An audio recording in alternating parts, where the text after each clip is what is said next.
I have a pretty bad memory, but not very long ago, Becky related the story to me, and it came back to me. I started laughing. I've got to tell it tonight. And I had the privilege to work with Becky.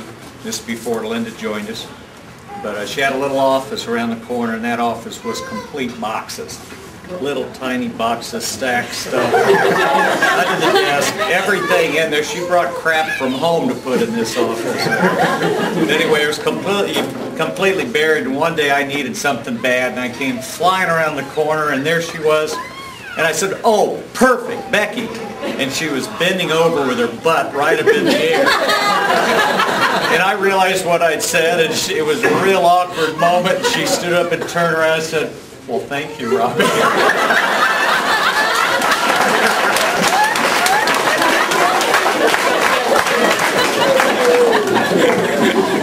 See, I would have missed all of this. First, you still use the homemade organizer in your purse, right? No, I gave out. Well, if you ever need a hand sanitizer, Becky's definitely can help. Oh, I still have the stuff. You still have the stuff. It's just Absolutely. And okay, and my second question, I've gotten a few hand-me-downs from Becky. Well, when they moved from Manette Street, I got a couple of things. A couple of things. We were just setting up house for the first time, you know, so it was perfect timing. Get in the car. I done packing. But one thing I've noticed about everything I've ever gotten from you and stuff from Grandma's auction too is it's all labeled and in Ziploc bags. So my second question is, do you own stock in Ziploc? Because, I mean, if you don't, you should. So that is all.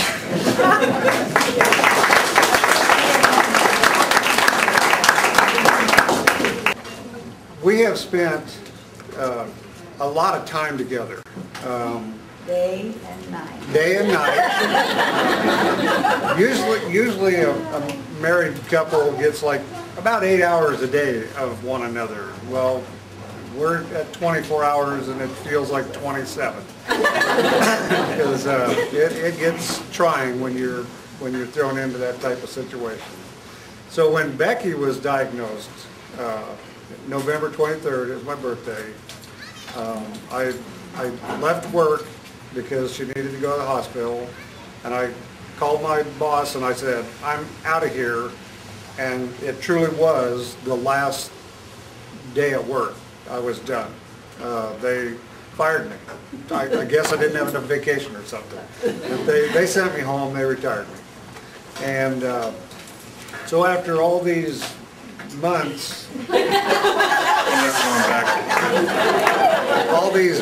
of being together, she's getting kind of tired of me being around. And so she says that she needs to start this rent-a-buddy thing, where I can call a buddy up or whatever, even if it costs money, to get me out of the house. Then that's what I need to do, is I need to rent a buddy. So now, oh, did I? Excuse me. So now, whenever I'm getting on her nerves or whatever, she just rent a buddy, and I know what it is. So I just have to look at it. And I did get a call the other day from Springfield, Missouri, with a rent a buddy needing some conference there. So anyways, that's it.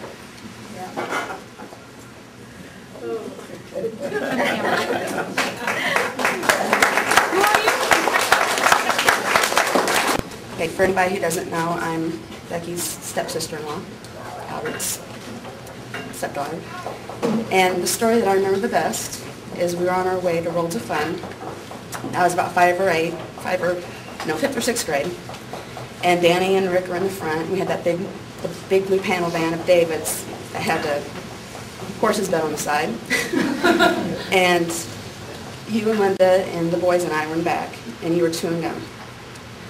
And you're making it pop. And I was just amazed. I was like, how do you do that? And you didn't know. You just did it. And at that time, I was like the world famous gum chewer, but I chose to chew bubble gum. And when I got older, I went to the Wrigley's, and lo and behold, I could pop my gum. And so now to this day, every time I pop my gum, I think of you. And I also want to apologize for that Worlds of Fun time that we went, because I got so sick on all those rides all the time. I know that wasn't fun. Hey, you didn't puke on me, so. No, but I was really sick, but.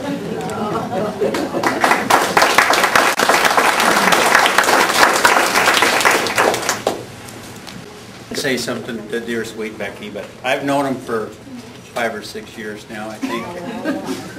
All of you out there, but when Danny called me and I found out that Becky had been diagnosed and everything, and it was on Danny's birthday, I just had to think back all the years. I think you guys are the reason I was the smartest kid in the 8th grade 2 years in a row.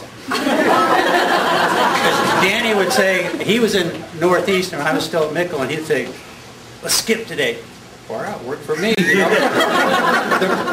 She'd tag along. We went down to Marysville, and in his old, I don't know, that old brown Chevy, I think Uncle Dickie got him. And we get beer, and on the way back, and I know you guys have found the Lord, you know, recently, but even back then, we were 16, 17 years old. We sang your favorite song that your aunt used to sing out at Gateway was the old Rugged Cross. Remember that? I still love that song. I know. Well, there you go. And they were inseparable from day one. And when that night when I called you, and it was so hard for me to talk to you because I've been married for 29 years.